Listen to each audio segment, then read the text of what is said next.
Theresa May was consigned to an humiliating Commons defeat tonight as Tory MPs revolted over demands for a meaningful vote on the final Brexit deal.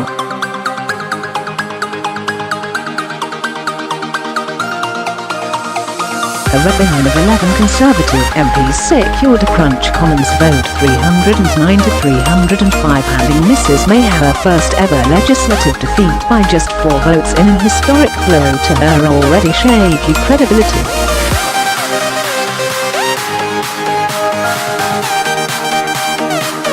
Labour MPs punched the air in jubilation, and Remain MPs across the Commons cheered and applauded as the extraordinary result was announced.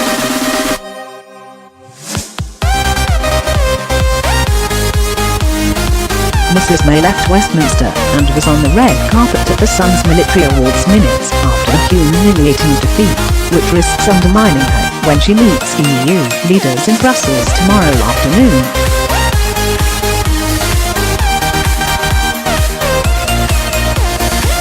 Rebel ringleader Dominic Grieve rejected as too late a desperate last-minute concession made by ministers just moments before the crunch vote at 7 p.m.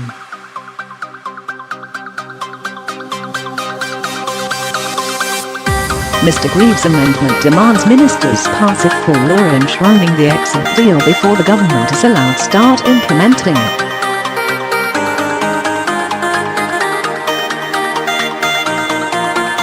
It puts huge new pressure on the Brexit timetable approaching exit day on March the 29th, 2019.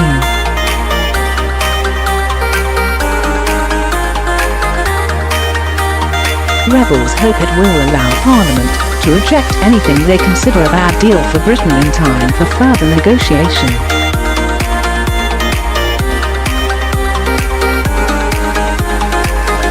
In the aftermath of the vote, the government said it was disappointed, but that the defeat would not stop it preparing Britain's laws for Brexit, and hinted it could try to overturn the result at a later vote.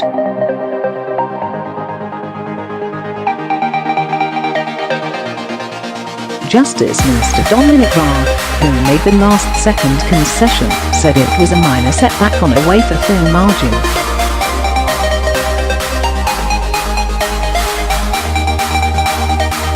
One of the Tory rebels, ex-Minister Stephen Hammond, was immediately fired as the vice-chairman of the Conservative Party.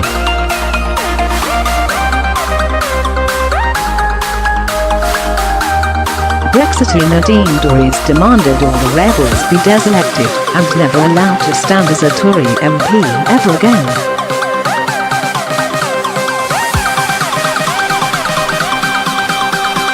As the rebellion built, Justice Minister Dominic Raab offered last-ditch assurances that powers in the legislation that trouble Tory rebels will not be used until the exit agreement is written into UK law.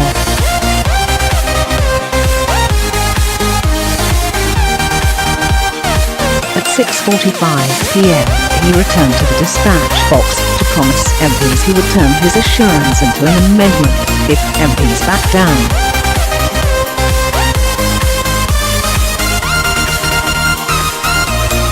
His concession appeared to peel off at least 2 Tory rebels as Vicky Ford and Paul Masterton backed down.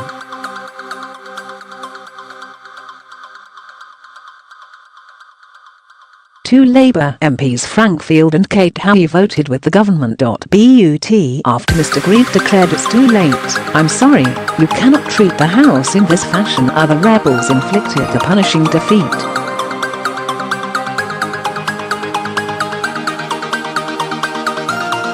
Insisting the rebellion would go ahead this afternoon, Mr Grieve quoted Winston Churchill as warned Mrs May, "A good party man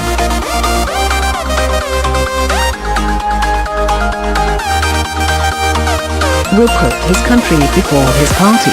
After the vote, a government spokesman said, "We are disappointed that Parliament has voted for this amendment despite the strong assurances that we have set out."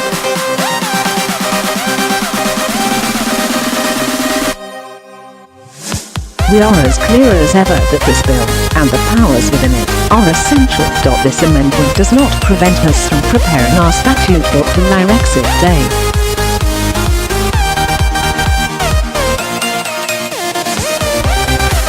We will now determine whether further changes are needed to the bill to ensure it fulfills its vital purpose.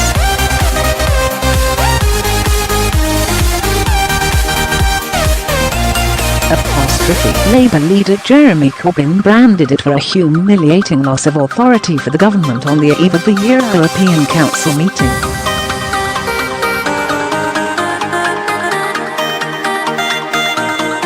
The debate saw furious blue-on-blue exchanges as Brexiteers Bernard Jenkin and Bill Cash rose to defend the government.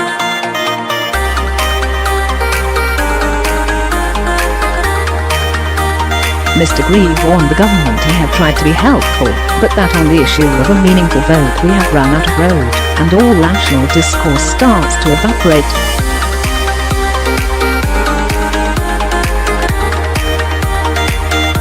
He said this has led to confrontation in which it is suggested the underlying purpose is sabotage, followed by a hurling of public abuse including by other Tories.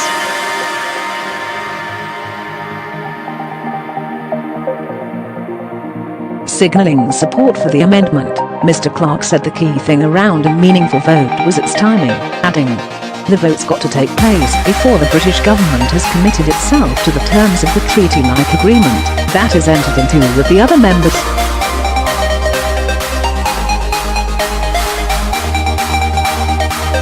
Any other vote is not meaningful. Mr Clark said it was quite obvious that the government was not going to be remotely near a detailed agreement by March 2019.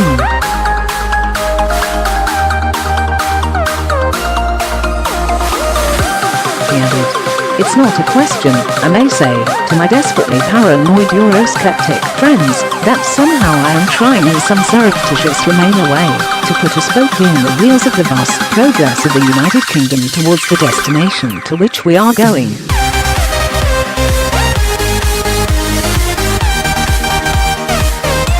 But they don't know what leave means, because nobody discussed what leave meant when we were having the referendum.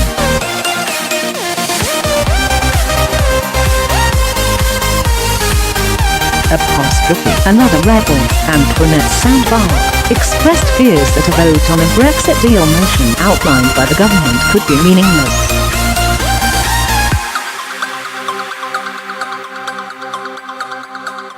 In an attempt to soothe rebel concerns, Mr Raab vowed powers they want to modify that allow ministers to bring in the exit agreement using secondary legislation would not be used until Parliament has voted on the deal as a whole.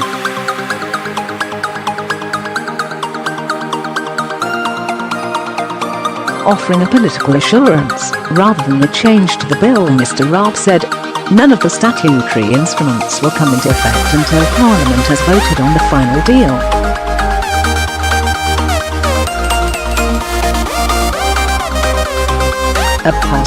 He urged the rebels to drop their amendment, adding, "If we waited for the withdrawal agreement bill, not just to be introduced after the withdrawal agreement has been signed, but fully enacted, waiting for the full passage of that to happen, we would not have the time to deal with the volume of technical legislation that we need to put through under secondary legislation."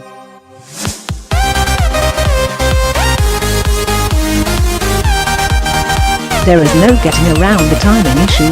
We have got the long tail of technical regulatory secondary legislation we need to get through if we want to provide legal certainty that will make a smooth Brexit.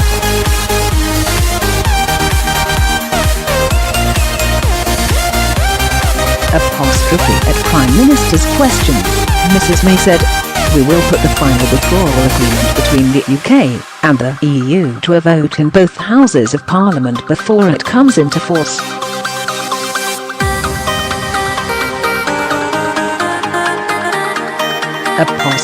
She said Westminster would be given a vote ahead of the European Parliament and well before the date of Brexit in March 2019.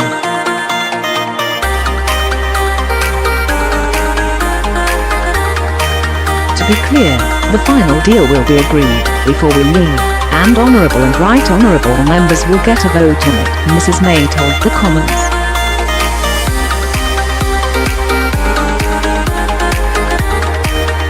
Answering later questions, Mrs May said the Grieve amendment could risk a smooth and orderly Brexit by squeezing the timetable too far.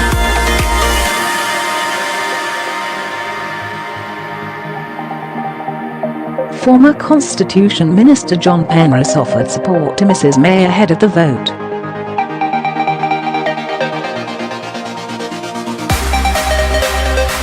He said, "The government has already promised not only a full-scale vote on the EU deal as soon as it's been struck, but up to 2 more ratification votes plus an entire Act of Parliament before it becomes law."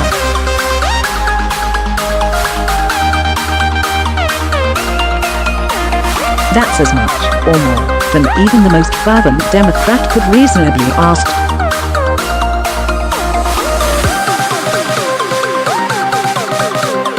The Prime Minister negotiated a far better Stage 1 deal last week than the doom-mongers were predicting.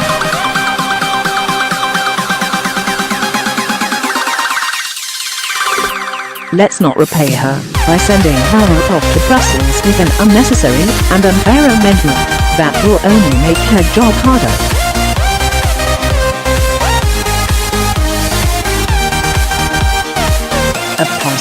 In an attempt to head off defeat, Brexit Secretary David Davis has written to MPs insisting there will be a vote in the Commons on the term of the exit arrangements, but that the amendment goes too far.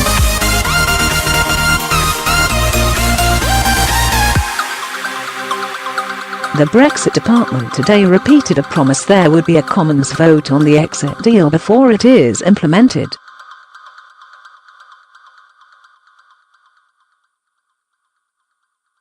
The government has also promised to enshrine a withdrawal treaty law, but said this might not happen before exit day.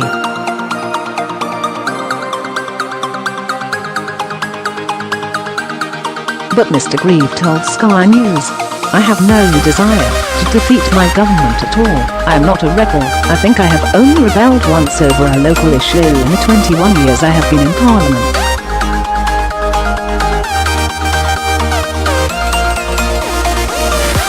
I don't want to do that, but the government needs to listen to what has been said to them, and at the moment unfortunately my impression of the last few days, when I have been talking to the government, is it seems to be a bit of a dialogue of the deaf.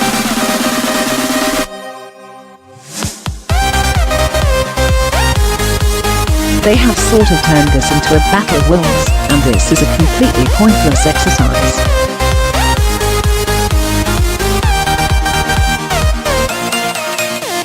They need to listen to the point that is being made, and they need to respond to it.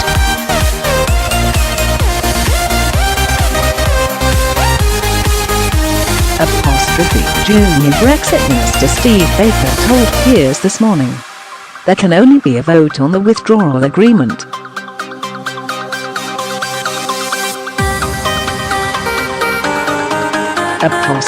He said the vote on whether to follow the instruction of the referendum and leave the EU has already happened when MPs backed invoking Article 50.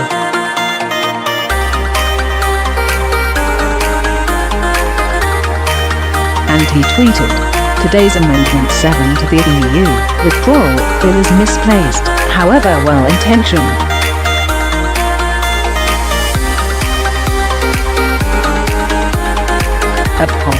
In a letter to MPs, Brexit Secretary Davis specifically referred to Mr Grieve's attempt to rewrite the European Union withdrawal bill and said he was responding to concerns by making clear that there will be a number of votes for Parliament on the final deal we strike with the EU.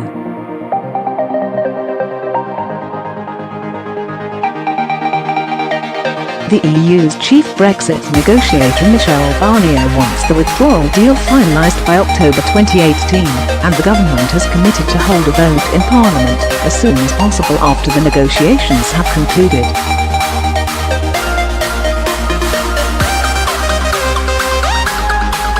Mr Davis said the deal would have to go through the normal treaty ratification process, and there would then be primary legislation on the Brexit deal.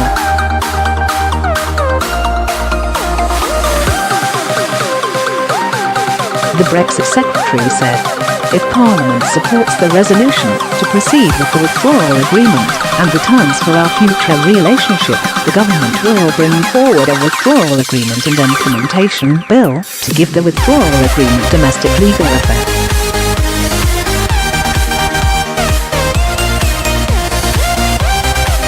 The bill will implement the terms of the withdrawal agreement in UK law as well as providing a further opportunity for parliamentary scrutiny.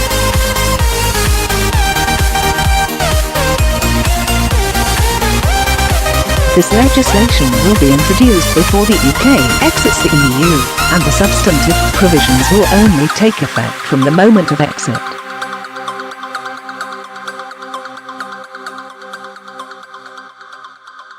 The government swerved possible defeat last night with concessions on so-called Henry VA powers in the legislation.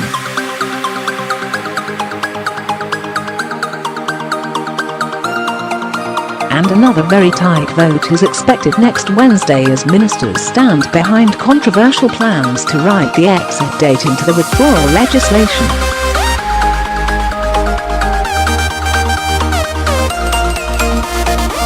Yesterday, Conservative former Librarian Duncan Smith accused Mr Grieve and his supporters of grandstanding and trying to tie the government's hands in the Brexit talks.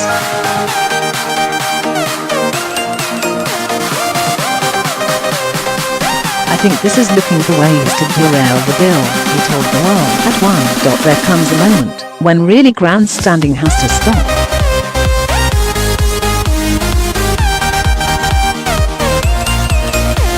Tying the government's hands in a way that he would wish to tie them so early on is quite wrong.